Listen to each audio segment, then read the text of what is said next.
그또 이따 가면 또 잊어먹을지 몰라서 한마디만 저도 좀 하고. 아니, 뭐, 다른 것보다도 우리가 복음 전한다는 것도 어떻게 보면 이게 기회예요. 우리가 이 시대에 태어난 것도 정말 기회고, 어쨌든 이 말씀을 깨달은 것도 엄청난 기회예요. 이 말씀 전하는 그 순간도 사실은 이게 기회가 이때밖에 없어요. 없고, 우리 아까 최 권사님 어떤 분을 붙여주셨다. 그게 사실은 말씀 전할 기회거든요. 근데 우리가 계산을 해요. 아, 추석 때는 어쩌고, 내는 어쩌고, 시골은 갔다 오고, 뭐하고, 이렇게 계산하다 보면은 놓쳐버려요. 그러니까 그거는 기회를 놓친 거예요, 사실은. 네, 놓친 건데. 근데 부담이다 뭐다 이거 다 내 계산이거든요. 사실은 이게 내 계산을 일단 좀 빼줘야 돼. 예. 일단 하나님이 붙여주면은 그 붙여준 게 그 시간이 내 기회예요. 그 시간 지나가면 기회가 없어요. 예. 사실 우리에게 기회가 그렇게 자주 오는 건 아니에요. 몇 번 온다고 하는데 그 몇 번의 기회를 우리가 자꾸만 뭐 계산하다가 자꾸 놓쳐요. 그러니까 성공과 실패자는 딱 둘로 나뉘어요. 기회를 살리느냐, 못 살리느냐. 결국은 그 기회라는 게 자주 오는 것도 아닌데, 그걸 살리면은 그 기회가 또 다른 새로운 기회를 또 만들어내요. 그래서 잘하는 사람은, 아니, 이걸 해놨겠죠. 해놨는데, 그렇죠. 우리가 그것까지 다 하면 하나님이죠. 우리는 하나님이 아니기 때문에 미리 다 내다볼 수는 없어요. 결과도 몰라요, 우리는. 솔직히 말하면 내가 이 말을 해가지고 유리할지 불리할지, 이 말이 충격적일지 아니면 이 사람을 살릴지 그것도 몰라. 왜냐면 그것까지 알면 우리가 하나님이에요. 모르기 때문에 우리는 그냥 내뱉고 마는 거예요. 내 기회를. 내가 언젠가 전도를, 제가 사실은 주일학교 제가 반장을 하면서 학생들을 굉장히 많이 끌어모았습니다. 그 교회는 주일 학생들을 그냥 교사만 임명해요. 교사만 임명하면 그 교사가 알아서 뭐 10명이든 100명이든 자기가 알아서 데려다가 가르치는 거예요. 그러니까 절대 주질 않아요. 학생들 주는 게 아니라 자기가 다 데려다가 길러내야 돼요. 그러다 보니까 그게 또 어떻게 보면은 점수예요. 그걸 만약에 못하면은 반장 자격 없으니까 쫓겨나요. 그런 교회에서 제가 자랐기 때문에. 원래 그 부산에 보면 배경이 서북교회라고 있습니다. 거기는 학생들만 5,000명이 넘어요. 학생들만 10,000명이 넘어요. 예, 10,000명이 넘어요. 왜 그렇게 컸냐 하면은 그런 식으로 해서 이제 키운 거예요, 사실은. 그러다 보니까 거기서 교육받은 사람들은 다 그런 식으로 전도를 해요. 그러니까, 근데 내가 이제 전도를, 저도 이제 꽤 많이 했어요. 했는데, 하다 보니까, 우리는 뭐, 천주교 다녀요. 우리는 불교 다녀요. 우리는 예수 안 믿어요. 이러면서 다 거절한단 말이에요. 처음에는 이해를 해줬어요. 그리고 또 특히, 우리는 교회 다녀요. 그러면 더더군다나 얘기 못 하잖아요. 이 교회 다닌다는 또 어떻게 전도를 해요? 그래서 이래서 못하고 저래서 못하고 가만히 보니 몇 번 하다 보니까 할 일을 할 수가 없는 거야, 이거는. 왜냐면 전부 다 거부하는 사람만 있지 원하는 사람이 하나도 없어요. 아이고 기다렸다가 아이고 제가 받겠습니다 이러는 사람 한 사람도 없어요. 그러니까 이제 그 다음부터는 전법을 바꿨죠, 제가. 이건 핑계를 댈 수도 없고 이제는 무조건 닥치는 대로 무조건 만나는 사람마다 전한다. 이렇게 이제 생각을 바꾼 거예요. 그러다 보니까 불교 믿는다 그래도 그 얘기를 하고요. 기독교 믿는다고 해도 그렇고 또 정말 교회 다닌다고 해도 심지어는 그러나 예수 잘 믿으세요. 뭐 예수 잘 믿으시려면 이렇게 해야 됩니다. 아니 꼭 우리 교회 오라는 얘기가 아니야. 이제 그렇게 이제 전도를 하는 거죠. 그러면은 너네 교회는 좀 다르다. 뭐 달리 얘기하네. 이러면은 이제 그때서 얘기하죠. 그렇습니다. 교회라고 해서 다 똑같은 게 아닙니다. 이러면서 이제 얘기를 하는 거죠. 그러다 보니까 꽤 전도가 잘 됐어요. 제가 할 때는 제법 했습니다. 그런데 제가 물론 그러다 보니까 제가 이제 그게 어쩌면은 처음에 제가 교회 개척하면서도 그때는 제가 이제 처음 마음이기 때문에 그런 식으로 제가 전도를 한 셈입니다. 우리 교회 다 어쨌든 전도돼서 오신 분이지 뭐 전도 안 돼서 오신 분이 있으니까 그러니까 어떻게 됐든 간에 연결됐든 간에 결국은 전도가 돼서 온 겁니다. 여기까지 왔는데 어느새 우리도 이제 약간 뭐라고 할까요? 목사의 그 열정은 조금 이제 줄어들고 그러다 보니까 성도들한테 이제 제가 이제 성도들한테 이제 그렇게 되기를 바라는 마음에서 이제 이렇게 하는데 사실은 잘 안 되죠. 지금 뜻대로 잘 안 되는데 어떤 면에서 우리가 하나님이 하게 하신다라는 거기에 진짜 빠진 것 같아요. 사실 그 매너리즘에 빠져가지고 그냥 모든 걸 다 그쪽으로 핑계대요. 내가 해서는 안 된다. 뭐 하나님이 하게 하셔야 된다. 붙여주셔야 된다. 오게 하셔야 된다. 이러니까 내가 할 일이 없는 거예요. 근데 아니에요. 우리 하나님이 하게 하시는 방법이 나를 이용하셔서 나로 하여금 말하게 하고 내려오게 하고 때로는 돈도 쓰게 하고 이래서 하시는 거예요.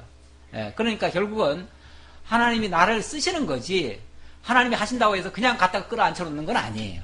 예. 아까 오늘 오전에도 그랬잖아요. 믿으면 구원 얻는데 아니 듣지 못하면 어떻게 믿겠느냐. 또 듣는데 전파하는 자가 없으면 어떻게 누가 듣겠느냐. 또 전파는 누가 보내지 않는데 어떻게 전파하겠느냐. 결국 하나님이 보내시고 듣게 하시고 다 해서 하는 거 아니냐 이 얘기죠. 결국 우리가 다 그 일에 같이 참여하는 자로서 내가 오늘 이 시점에 내게 주어진 그 기회를 살리는 게 가장 좋은 방법이다. 이건 그 기회 지나면은 없다 이렇게 생각하고 순간순간을 살아가는 것이 성공의 비결이라고 생각합니다. 예, 생각난 김에 말씀드렸어요. 시편 105편 1절입니다. 여호와께 감사하고 그의 이름을 불러 아뢰며 그가 하는 일을 만민 중에 알게 할지어다. 그에게 노래하며 그를 찬양하며 그의 모든 기이한 일들을 말할지어다. 그의 거룩한 이름을 자랑하라. 여호와를 구하는 자들은 마음이 즐거울지로다. 아멘. 우선 3절까지 봉독해 드렸습니다. 자, 105편. 자, 103편부터가 하나님 찬양을 강구하는 내용이라고 그랬죠. 103편에서는 죄를 온전히 사하시고 구속하신 여호와의 은혜를 송축하라고 권면하는 말씀이고요. 104편은 창조하신 만물을 다스리고 주관하시는 여호와의 권능을 찬양합니다. 자, 처음에는 죄사함. 두 번째는 천지 만물 창조하시고 다스리심. 그리고 오늘은 열조의 언약대로 신실하게 나라를 세워주시는 하나님, 언약대로 이루어주시는 하나님, 그 하나님을 찬양하는 내용입니다. 이렇게 이제 매번 그 폼에서 조금씩 다른데, 그 어떤 그 내용은 조금씩 다른데 전체적인 그 형태는 유사합니다. 결국 하나님이 하신 일을 드높이고 그 영광을 찬양하라는 것이 주된 지금 찬양의 내용이 되겠습니다. 자, 105편 1절부터 다시 한번 좀 볼까요? 확인하기 위해서. 여호와께 감사하고 그의 이름을 불러 아뢰며 그가 하는 일을 만민 중에 알게 할지어다. 자, 여호와께 감사하고 그의 이름을 불러서 아뢰라. 그리고 그가 하는 일을 만민 중에 알게 하라. 자, 하나님의 영광을 널리 전파하고 그리고 찬양하도록 하라 그 얘기죠. 그에게 노래하며 그를 찬양하며 그의 모든 기이한 일들을 말할지어다. 그에게 노래하고 그를 찬양하고 기이한 일들을 말하라. 하나님이 어떤 분이신가 그걸 깨달은 대로 전파하고 찬양하라 그 얘기입니다. 그의 거룩한 이름을 찬양하라. 여호와를 구하는 자들은 마음이 즐거울지로다. 그의 거룩한 이름. 하나님이 이 거룩이란 말은 원래 구별되다는 얘기니까 이 세상에 평범하게 이루어지는 일보다 하나님의 그 각별하신 역사 그거를 소개하고 그를 알려주면 그때 진정한 마음이 즐거울지로다. 우리 신앙의 즐거움, 우리 신앙생활의 즐거움은요, 사실 그 집안에서도 아기가 탄생하면 즐겁잖아요. 그런 것처럼 교회에서도 새로 말씀을 듣는 심령이 있거나 아니면 들은 자들이 이렇게 성숙해가는 모습을 본다든지 그럴 때 우리가 막 기쁘죠. 마음이 즐겁지요. 그러니까 사실은 그게 있음으로써 생동감이 있어요. 교회도 그게 없으면 생동감이 좀 죽어요.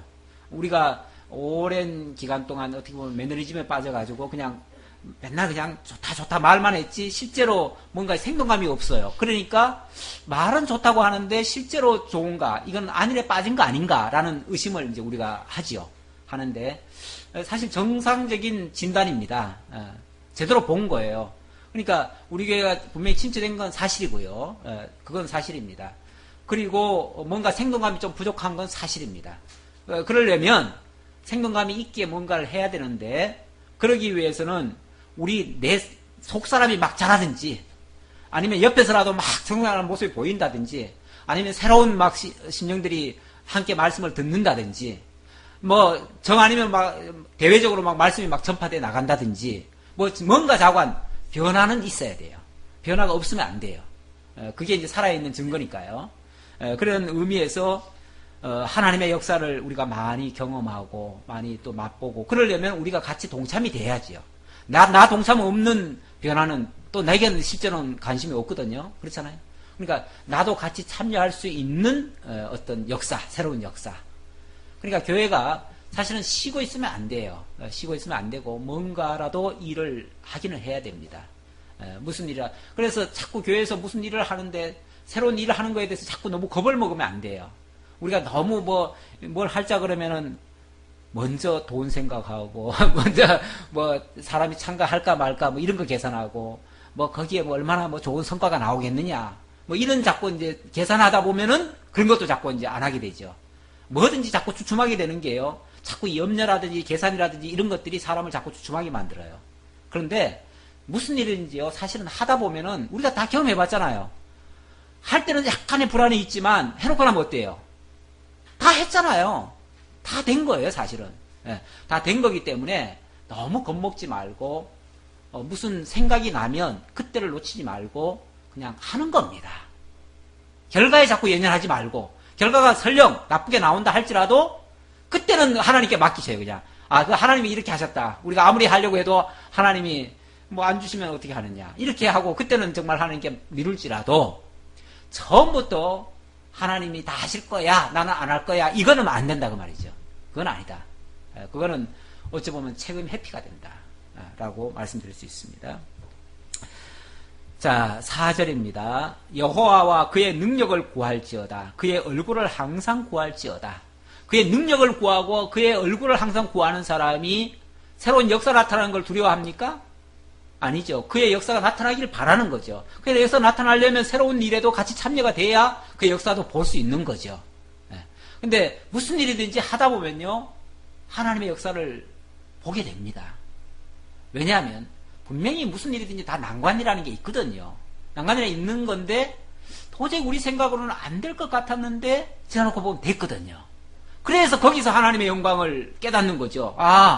하나님이 하셨어. 이걸 깨닫는 거죠. 그러니까 이건 물론 오늘 이 말씀이 우리 보고 그렇게 하라는 얘기로 지금 말하는 건 아니에요. 실제 하나님의 역사 속에 나타났어요.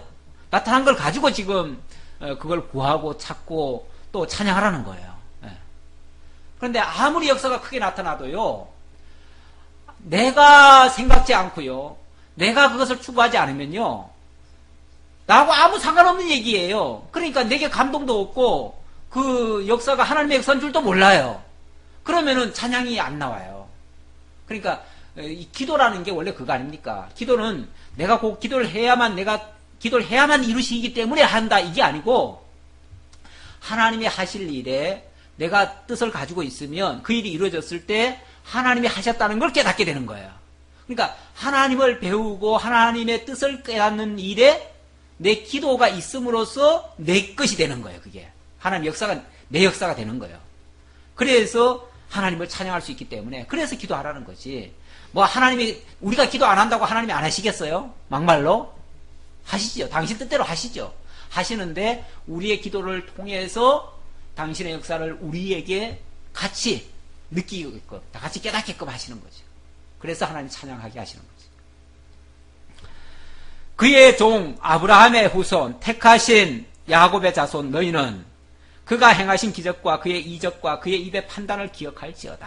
예, 아브라함을 이야기합니다. 아브라함을 보라. 아브라함에게 하나님이 어떻게 역사하셨는가. 8절 그는 그의 언약 곧 천대에 걸쳐 명령하신 말씀을 영원히 기억하셨으니 하나님의 언약은 어떤 언약이다? 천대에 걸쳐 명령하신 말씀이다. 천대에 걸쳐 명령하신 말씀이다. 그렇죠. 우리 하나님이요. 물론 첫사람 아담에게도 언약하셨고요. 그리고 아브라함에게 어떻게 보면 같은 언약을 내용의 그 범위는 다르지만 결국 같은 내용 아닙니까? 나라를 세워주겠다고 하는 약속이니까 그 언약을 아브라함에게 약속하시고 그 아브라함의 대대손손 그야말로 천대를 걸쳐서 언약을 계승하셨잖아요. 그래 놓고 정말 1000대가 지난 다음에 하나님이 어느 순간에 그 약속을 이루고 계셔요. 그렇죠? 그런 의미에서 하나님은 1000대를 걸쳐서 언약하시고 그리고 1000대 후에도 그 언약을 기억하시고 이루어주시는 분. 그래서 그 언약을 가리켜서 영원한 언약이다 이렇게 말할 수 있는 언약이라는 거죠.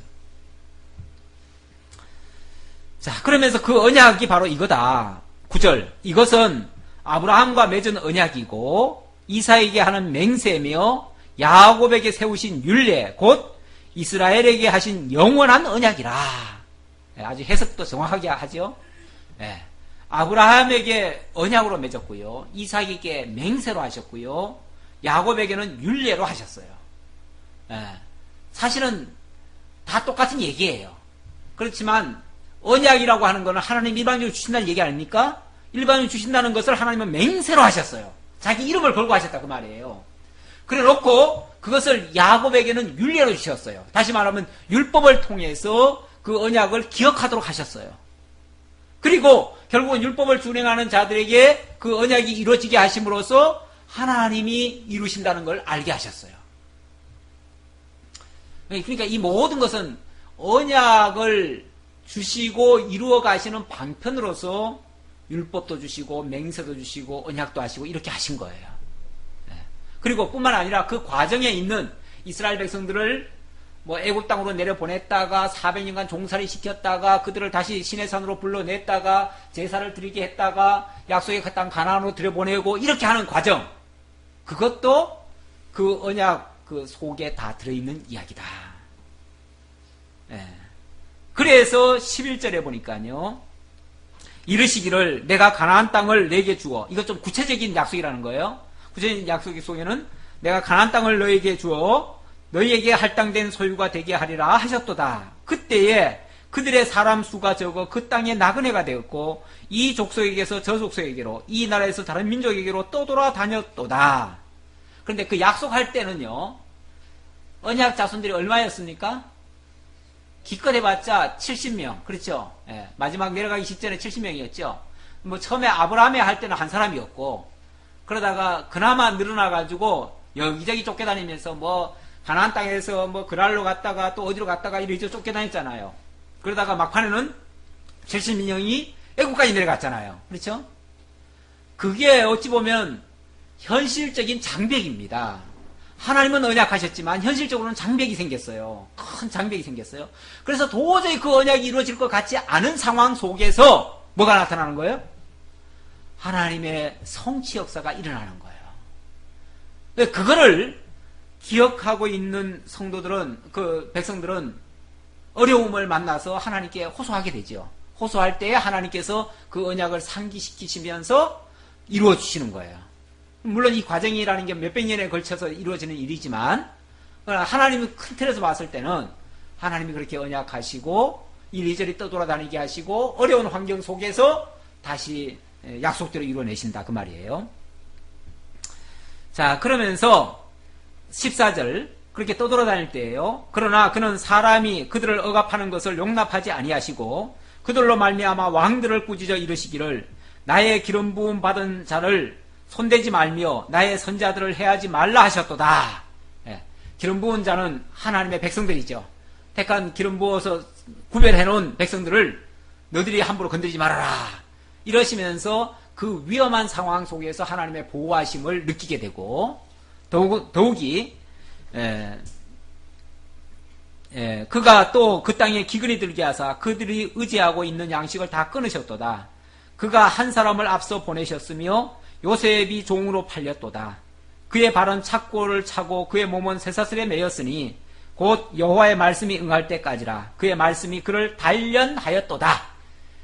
자, 이 과정을 쭉 얘기를 해보면 참 기구한 이야기입니다. 그렇죠? 요셉이 애굽에 팔려가기도 하고 억울한 누명을 쓰고 감옥에 착고에 차이기도 하고 그러면서도 얼마나 억울한 일을 많이 당했습니까?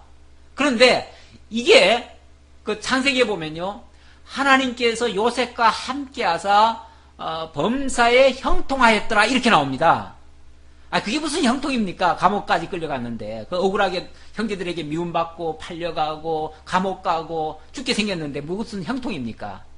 그런데, 여기 보니까, 그의 말씀이 그를 단련한 거다. 그렇게 얘기를 합니다. 그를 단련하시느라고, 정말 정금 같은 그런 신앙을 만드시고, 결국은 하나님의 언약을 이루는 어떤 기초가 되게 하려고 그렇게 하신 거다. 그것 때문에 이스라엘 백성들이 애굽 땅에 내려가서도 구원을 받고 그랬잖아요. 물론 또 나중에 그게 또 나중에 종살이가 되기도 했지만, 또 종살이 됐지만 그 요셉의 마지막 유언이 또 나중에 400년 후에는 또 이루어지잖아요. 그래서 그 해골 메고 올라오잖아요. 그 요셉으로 말미암아 애굽에 내려갔다가 나중에 요셉의 해골 가지고 올라오잖아요. 결국 그게 하나님이 약속한 대로 이루신 거예요. 요셉을 통해서 계승한 약속이 이루어진 거예요. 20절, 왕이 사람을 보내어 그를 석방하며 뭇 백성의 통치자가 그를 자유롭게 하였도다. 이것도 사실은 상상도 할 수 없는 일이죠. 아니 400년간 종살이 시키다가 어떻게 해방시켜 주겠어요.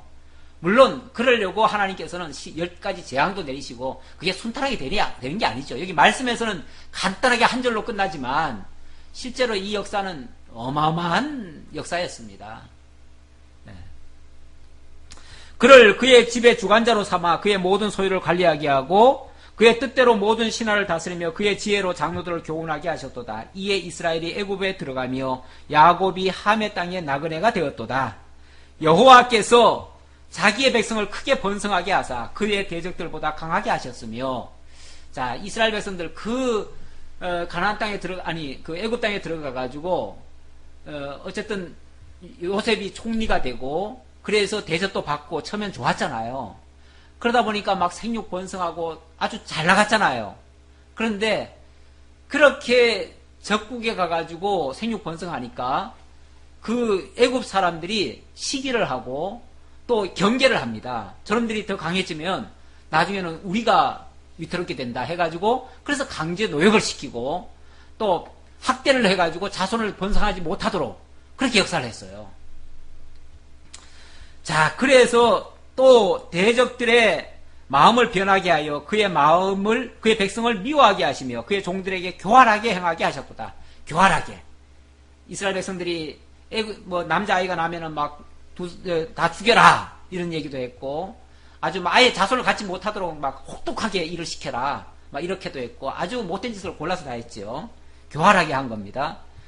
자, 그럴 때에 26절, 그리하여 그는 그의 종 모세와 그의 택하신 아론을 보내시니 그들이 그들의 백성 중에서 여호와의 표적을 보이고 함의 땅에서 징조들을 행하였도다. 바로 10가지 재앙을 보이신 겁니다. 여호와께서 흑암을 보내사 그곳을 어둡게 하셨으나 그들은 그의 말씀을 지키지 아니하였도다. 그런데 그렇게 10가지 재앙 퍼부어도요, 그들이 순순하게 그렇게 말 듣지 않았습니다. 만만치 않아요, 사실은. 하나님이 함께 하셔도 만만한 게 아닙니다. 그렇죠? 우리가 하나님이 이렇게 함께 하신다고 하는데 왜 이렇게 일이 어려울까, 왜 이렇게 잘 안 될까 그러지만 잘 안 되는 게 정상이고요.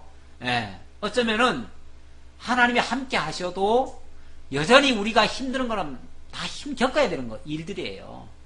오죽하면은 너희가 하나님의 나라 가기까지는 많은 고난을 겪어야 할지니라 그랬죠? 우리가 다 겪어야 될 일들이에요, 어쩌면. 그래서 예수님은 다 자기 십자가를 지고 나를 따르라 그랬어요. 우리가 마음이 이제 하나님의 하신 일을 깨닫고 마음이 자유롭고 편안한 거지, 실제 육신까지 다 자유롭다는 건 아니에요. 육신은 어떤 면에서 피곤할 수 있어요. 피곤할 수 있어요. 그게 정상입니다. 그게 잘못된 게 아니에요. 예수 믿으면 아까도 우리 잠깐 얘기하다가 예수 믿으면 혹시 고난이 같이 따라올까 겁난다 이런 얘기하는데, 그걸 우리가 믿음으로 또는 올바른 해석으로 이겨내는 거지 없다는 게 아니에요. 근데 사실은 예수 믿기 때문에 오는 것만도 아니에요. 또 안 믿어도 와요. 사실은 어차피 세상은 다 있는 거예요. 있는 건데 우리가 예수 믿으면서 있으면은 이게 예수와 무슨 관련이 있어서 그런 거 아닌가라고 착각을 하는 거죠.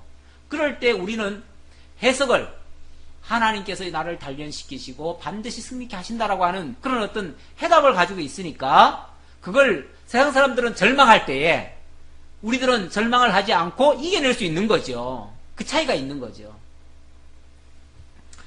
그러니까 예수 믿으면 다 없어지는 게 아니에요. 예수 믿어도 다 있을 건 다 있고, 다만 그걸 올바른 해석에 의해서 능히 이겨내는 것 차이다.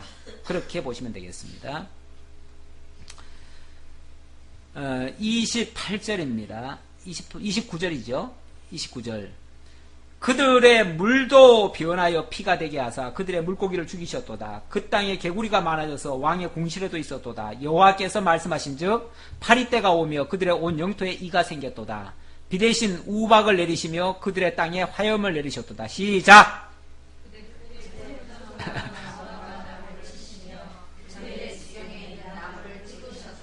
여호와께서 말씀하신즉 황충과 수많은 메뚜기가 몰려와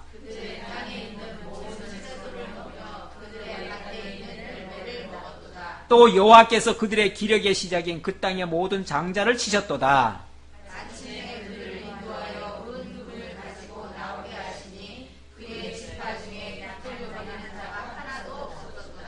다같이 그들이 떠날 때 애굽이 기뻐하였으니 그들이 그들을 두려워함이로다.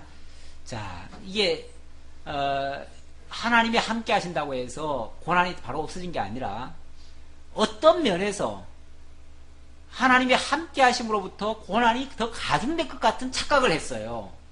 실제는 꼭 그런 것만은 아니거든요. 그런데 백성들이 느끼기에는 그래요. 왜냐하면 전에는 바로가 아주 교활하게 속이면서 백성들을 괴롭혔잖아요. 그런데 모세가 가가지고 10가지 재앙을 일으키니까 그때부터는 노골적으로 너희들이 자꾸 이런 요구를 하니까 내가 너희들 더 괴롭히겠다 그러면서 더 괴롭혔잖아요. 그러니까 표면적으로 더 괴롭힌 거지 사실은 그거 없어도 괴롭힐 거예요. 없어도 괴롭히고 있으면은 그거 핑계로 더 괴롭힐 거고. 그러니까 모세도 그 처음에는요 착각을 해가지고 아이고 하나님 차라리 우리를 내버려 두시지 왜 하나님이 나서가지고 우리를 더 괴롭게 하십니까? 그러면서 하나님 앞에 좀 원망 비슷하게 얘기했죠. 내가 언제 우리를 구원해달라고 했습니까? 왜 나를 보내가지고 이렇게 우리 백성들이 더 괴롭히게 하십니까? 그게 이제 우리가 착각하기 쉬운 얘기예요. 그런데 하나님은요 그렇게 느껴야만이 나중에 막 방해하고 해방하고 막 대적하고 이러는 자들이 나중에 꺾일 거 아니에요. 마침내는 꺾였을 때에 하나님의 크신 역사를 깨닫게 돼요. 그러니까 대적이 강하다는 걸 보여주고 하나님의 역사가 크다는 걸 보여주면 실제 하나님의 능력의 위대하심이 드러날 거 아니에요. 그래서 이스라엘 백성들로 하여금 하나님 찬양케 하시려고 사실은 그렇게 역사를 하신 거예요. 근데 그런 기도도 없고 하나님이 함께 하시는 역사도 없으면요 계속 당하면서도 사실은 400년간 종살이 당하면서도 고통을 당했지요. 그러면서도 그 고통이 왜 왔는지도 모르고 그냥 내 팔자려리 하고 살았지요. 사실은 그때는. 그러다가 하나님이 역사를 하시니까 하나님 때문에 이렇게 더 고통당한다 이렇게 잠시 착각을 했던 거죠. 그런데 그게 어찌 보면 하나님이 결판을 내시려고 조금 더 준동하게 하셨다가 결국은 꺾게 하신 거죠. 그래서 하나님이 저들을 구원하시는 역사를 보여준 겁니다. 자, 그 다음 39절입니다. 39절부터 또 한번 교독 좀 해보죠. 여호와께서 낮에는 구름을 펴사 덮개를 삼으시고 밤에는 불로 밝히셨으며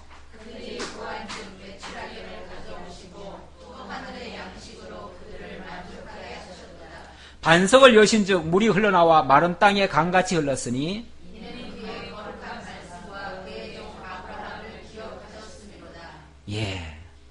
우리 하나님이 이스라엘 백성들을 이제 구원해 내가지고 광야로 인도해가지고 밤에는 불로 낮에는 구름기둥으로 불기둥 구름기둥 이걸로 교대하면서 그 광야를 지나게 했잖아요.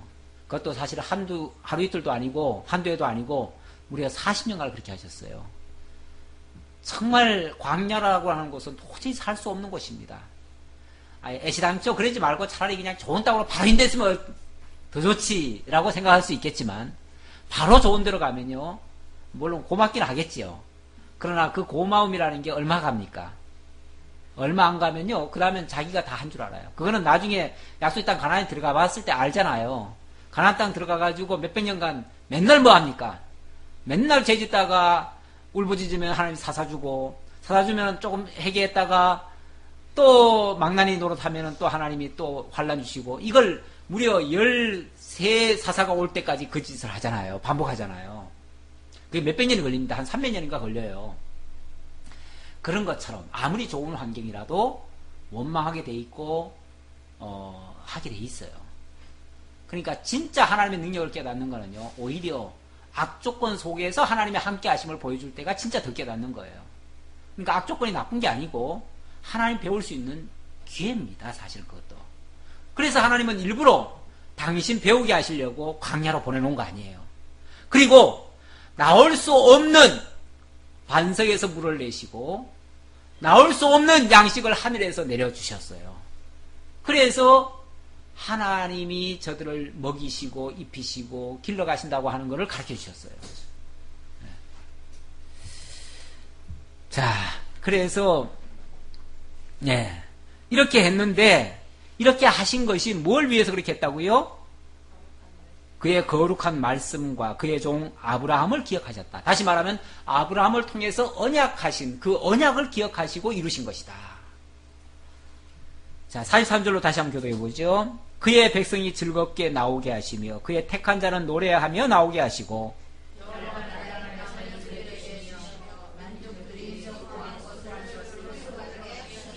다 같이, 이는 그들이 그의 윤례를 지키고 그의 율법을 따르게 하려 하심이로다. 할렐루야.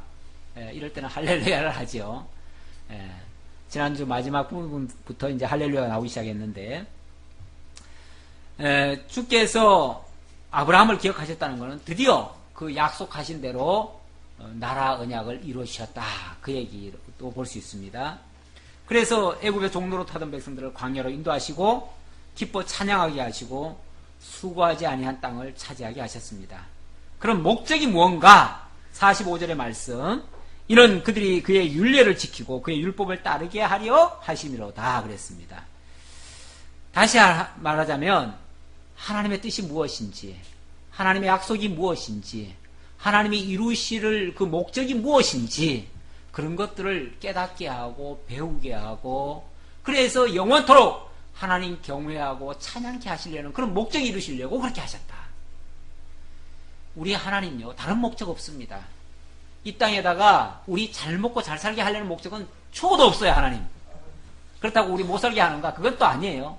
단 당신 배우게 하시기 위해서 사실은 좀 안 좋은 조건 속에다가 우리를 던져 놓으시고, 그리고 당신이 함께 하심을 보여주시고, 그러면서 악한 조건에서 선한 조건으로 이렇게 만들어 가심으로 하나님의 임재하심, 하나님의 날 통치하심, 날 지배하시고 인도하심, 이걸 지금 깨닫게 하시는 거예요. 삶으로서 체험하게 하시고, 그래서 하나님 배우면 그게 나로 하여금 하나님 찬양하고 하나님 경외하고 하나님 섬기는 구별된 삶으로 살아가는 거예요. 하나님은 그게 목적이에요. 그걸 목적 삼아 이 땅에다 당신의 몸된 교회를 세워놓으시고, 거기에 복음 전파자로 목사도 파송하고, 그래서 복음을 전하게 하시는 거예요. 거기에 사실은 어떤 큰 성과가 필요한 건 아니에요. 다만 하나님을 얼마나 잘 배우느냐, 잘 깨닫느냐, 잘 알고 그 뜻에 따라 부합된 삶을 살아가느냐, 이게 첫 번째입니다. 첫 번째인데, 그러한 삶이 우리 속에 이루어지면 그 결과가 어떻게 만들어지냐면, 우리 속에서 새로운 막 기쁨과 자유와 감사와 이런 것들이 넘치죠. 그러면 이런 것들이 이제 나에게서 머무는 게 아니고요. 원래 물이라고 하는 게 내게 와서 내 잔을 넘치면은 그 물이 다른 사람에게까지 넘치잖아요. 흘러 넘치잖아요. 내가 기쁨이 넘치면은 그 기쁨도 남에게 전달되고요. 내게 주어진 복음이 너무나 나를 감격하고 흥분시키면 그게 자연스럽게 남에게도 또 전파되게 해요. 이것이 생동감 있게 또 다른 사람들에게도 전파가 되어지고, 그러니까 먼저는 나 자신이 바로 서고, 바로 선 나에게 또 하나님께서 같이 함께 기뻐할 수 있도록 그렇게 역사를 해가요. 이러다 보면은 이제 전도가 또 되는 거죠. 그게 자연스럽게 전도가 되는 거죠. 우리가 억지로 한다기보다는 이렇게 하는 것이 지극히 바람직한 교회 모습이 아니겠는가 이렇게 생각을 해봅니다. 기도하겠습니다. 하나님 감사합니다. 하나님은 궁극적으로 우리를 찬송케 하시려고 지으셨다 했습니다. 하나님이 우리의 영혼을 새롭게 하시고 하나님의 놀라운 역사를 깨닫게 하신 이유도 영원토록 중생한 영혼들이 하나님을 찬양케 하기 위해서라고 했습니다. 이것이 인생의 본분입니다. 아버지 하나님, 우리가 하나님을 바르게 깨달아 알고 영원토록 찬양하는 하나님의 친백성이 되게 하시려고 오늘날 이렇게 거듭나게 하시고 하나님의 말씀을 체계적으로 배워갈 수 있도록 역사하셨사오니 이제 이 복음이 우리 속을 온전히 점령하고 또 이 복음의 은혜의 잔이 넘쳐서 주변의 모든 사람들도 기쁘게 하고 그들에게도 함께 이 잔치에 이 복음에 참여할 수 있도록 역사해 주옵소서. 그리하여 우리 교회가 참으로 생동감 있는 활력 있는 그런 교회로 성장해 갈 수 있도록 역사해 주옵소서. 함께 해 주심을 감사드렸고 예수님의 이름으로 기도하옵나이다. 아멘.